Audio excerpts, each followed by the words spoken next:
I'm gravely concerned about the staggering regression in women and girls' enjoyment of civil, political, economic, social and cultural rights since the Taliban seized control of the country.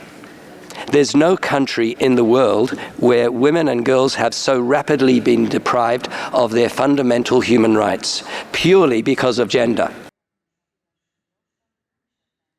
The dire humanitarian situation is very worrying, with food security becoming more precarious by the day. WHO and FAO warn that by November, almost 19 million people are estimated to face acute levels of food insecurity.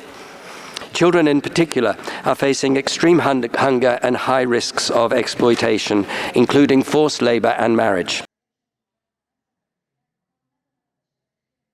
Security in Afghanistan is deteriorating again. I remain concerned about the protection of civilians, especially its damaging impact on children.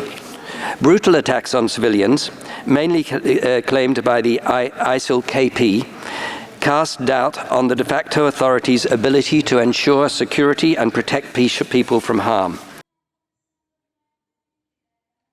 I'm particularly concerned that former Afghan National Defense and Security Forces and other officials of the former government remain subject to ongoing arbitrary detention, torture, extrajudicial killings and forced disappearances despite the amnesty declared by the Taliban.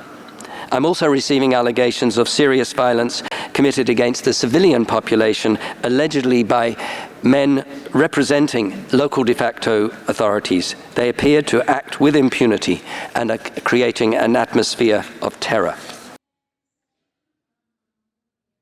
Hazaras and Shia communities are one of the most severely persecuted groups.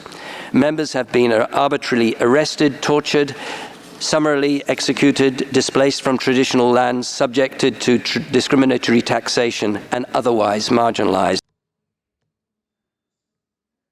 Today's report and the recent report by UNAMA fails to capture the full spectrum and the full nature and the extent of violation and abuses across the country.